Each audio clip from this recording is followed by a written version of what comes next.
একদম বলের মতো ফুলেছে। আজকে পালং শাক দিয়ে পালং পুরি করবো। বাচ্চারা তো পালং শাক খেতে চায় না। পালং শাক দিয়ে পালং পুরি বা পালং পরোটা বা পালং রুটি কিন্তু করে দিতে পারো। আর এভাবে করে ওদের স্কুলে টিফিনও করে দিতে পারো। ওরাও কিন্তু খুব পছন্দ করে। ১ম পালং শাকের গোড়াগুলো এইভাবে আমি ফেলে দিলাম। আর পালং শাকটা একদম কচি। পালং শাকটা কিন্তু আজকে বাজার থেকে এনেছিল। আর এরপরে যখন মাঠে হবে মাঠের থেকেও তোমাদের শেয়ার করব। এখানে কথা বলতে, বলতে সবকটা পালং শাক পরিষ্কার করে নিয়েছি। এবার পালং শাকগুলো আমি ধুয়ে নেব। এদিকে একটা কড়াই বসিয়ে দিয়েছি। কড়াইয়ের মধ্যে ১ গ্লাস জল নিলাম। খুব বেশি কিন্তু জল নিতে হবে না। এবার এই জায়গায় 1/2 চামচের কম একটু লবণ নিয়ে নিলাম। লবণটা জলের সাথে ভালো করে মিশিয়ে নিতে হবে। এখন জলটা উষ্ণ গরম করে নেব। জলটা এখানে উষ্ণ গরম হয়ে গিয়েছে। এবার ধুয়ে রাখা পালং শাকগুলো আমি নিয়ে নিলাম। তোমাদের যতটা লাগবে আমি এই জায়গায় ১ আঁটি পুরো পালং শাকটাই নিয়ে নিয়েছি। জলের সাথে এভাবে মিশিয়ে দিলাম। আর আমি ঢাকা দেব না। ঢাকা দিলে কিন্তু এই কালারটা নষ্ট হয়ে যাবে। পালং শাকের এই সবুজ কালারটা ঠিক রেখে আজকে পালং পুরি করব। এই পালং শাকটা ৩ থেকে ৪ মিনিট আমি জলে ভাপিয়ে নেব। তোমরা এমনি কাঁচাও করতে পারো, কিন্তু কাঁচা করলে পালং শাকটা একটা তিতকুড়া ভাব লাগে। তা এভাবে ভাপিয়ে নিলে সেই তিতকুড়া ভাবটা কিন্তু আর থাকবে না। আর খুব বেশি কিন্তু জাল দেবো না। এখন কিন্তু ঢাকা দেবো না। ঢাকা দিলে এই কালারটা নষ্ট হবে। এখানে দেখো ৪ মিনিট জাল দিয়ে নিয়েছি। এবার একটা ছাঁকনি দিয়ে জল ছাড়িয়ে এইভাবে তুলে আমি একটা পাত্রের মধ্যে ঠান্ডা জল নিয়েছি। এর মধ্যে আমি পাতাগুলো নিয়ে নিলাম। তোমরা ভাবছো কেন ঠান্ডা জলে নিলে? এমনিও তো নিতে পারতাম। কিন্তু এই ঠান্ডা জলের মধ্যে দিলে এই পালং শাকের পাতার কালারটা কিন্তু একটুও নষ্ট হবে না। ইচ্ছে করলে তোমরা বরফ জলও দিতে পারো। কিন্তু এখন ঠান্ডা, শীত পড়ে গেছে, জল কিন্তু এমনিই ঠান্ডা। এইভাবে ৫ মিনিট রেখে দিয়েছিলাম। এবার যখন ঠান্ডা হয়ে গিয়েছে এর থেকে পালং শাকগুলো তুলে আমি এরকম একটা মিক্সচারের বাটির মধ্যে নিয়ে নিলাম। আমি মিক্সচারের বাটিতে নিচ্ছি, ইচ্ছে করলে তোমরা পাটায়ও বেটে নিতে পারো। কিন্তু এর মধ্যে জল দেওয়া যাবে না। জল ছাড়া কিন্তু এই পালং শাকটা মিক্স করতে হবে। এবার এর মধ্যে ২ টো কাঁচা লঙ্কা নিলাম। একটু স্পাইসি হলে খেতে কিন্তু দুর্দান্ত লাগবে। আর ১ কোয়া আদা নিয়েছি। এর সাথে একটু ধনেপাতা নিয়েছি। আমার কাছে ধনেপাতার গন্ধটা দারুণ লাগে। তোমাদের ভালো না লাগলে স্কিপও করতে পারো। আর যারা ঝাল পছন্দ করে না তারা কিন্তু লঙ্কাটাও স্কিপ করতে পারো। এখন এটা মিক্স করে নিয়ে আসছি। এখানে দেখো পালং শাকটা একদম মিহি পেস্ট করে নিয়ে এসেছি।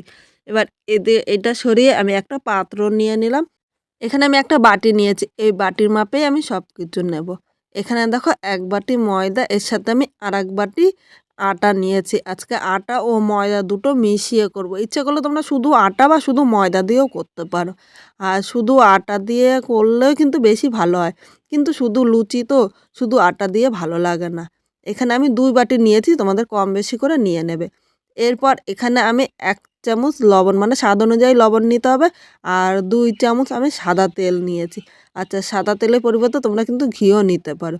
আর ভিডিওটা এডিট করতে গিয়ে দেখি এখানে আমি জোয়ান নিয়েছিলাম।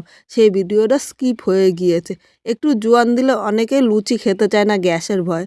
কিন্তু একটু জোয়ান দিলে কিন্তু একটুও গ্যাস হবে না। আর এই জায়গায় পালং শাক রয়েছে। পালং শাকটা কিন্তু আমার শরীরের পক্ষে অনেক উপকারী।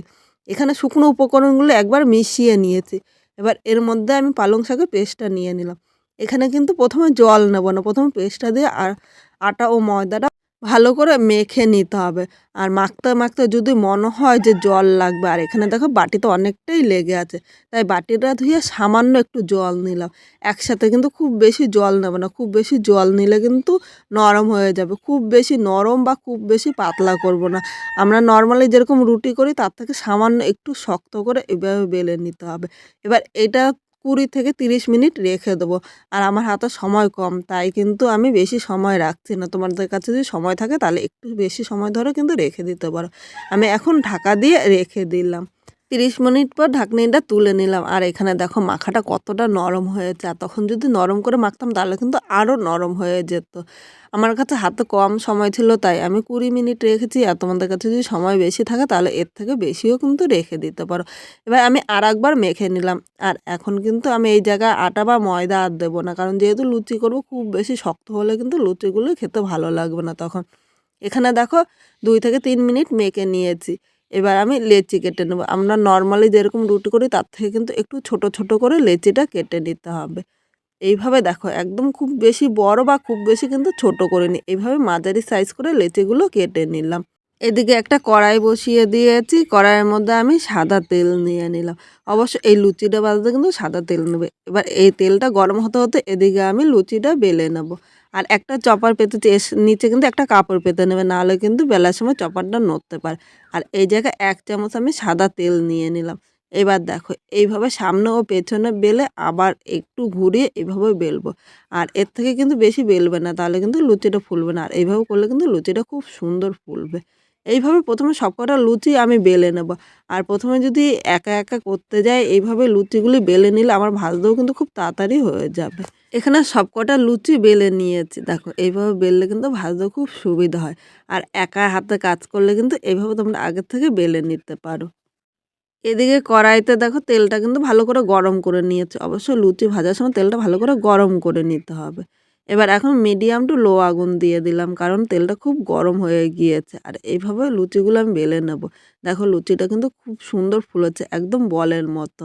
আর এইভাবে করে নিলে খুব তাড়াতাড়ি তোমরা আজকে খুব সাধারণভাবে একদম দোকানের মতো পালং পুরি করলাম। আর এইভাবে করে দিলে বাড়ির ছোট বাচ্চা থেকে বড় সবাই কিন্তু খুব পছন্দ করবে। যারা পালং শাক খেতে পছন্দ করে না তাদেরকে এইভাবে লুচি বা পরোটা বা রুটি কিন্তু করে দিতে পারো। তারা কিন্তু খুব পছন্দ করবে। আর তারা বুঝতে পারবে না যে পালং শাক দিয়ে পরোটা বা লুচি বা রুটি করলে এতটা টেস্টি হয় খেতে। এভাবে করে স্কুল, টিফিনও, অফিসেও কিন্তু দিয়ে দিতে পারো। আজকে খুব সাধারণভাবে করেছি। আজকে আমি যেইভাবে এই লুচিগুলি করলাম তোমরা যদি সেভাবে করো অবশ্যই খেয়ে কীরকম লাগলো কমেন্ট করে জানাতে কিন্তু ভুলো না। নতুন কোনো বন্ধু আমার ভিডিওটি দেখতে আসলে ভালো লাগলে একটা লাইক, শেয়ার, কমেন্ট করে সাবস্ক্রাইব করে পাশে থেকো। যাতে নতুন ভিডিও আপলোড করলে সবার আগে নোটিফিকেশন আপনার কাছে পৌঁছিয়ে যায়। এখানে কথা বলতে সবকটা লুচি তৈরি হয়ে গিয়েছে। আর এই লুচিটা ডিমের কারি বা মাংস দিয়ে মানে একটু ঝাল জিনিস দিয়ে খেতে কিন্তু দুর্দান্ত লাগবে। আজকে আমি ঘুগনি করেছি, ঘুগনি দিয়ে লুচিটা পরিবেশন করব। আর এইভাবে করে দিলে আমার বাড়ির সবাই কিন্তু খুব পছন্দ করে। অবশ্যই তোমরা বাড়িতে একবার ট্রাই করো।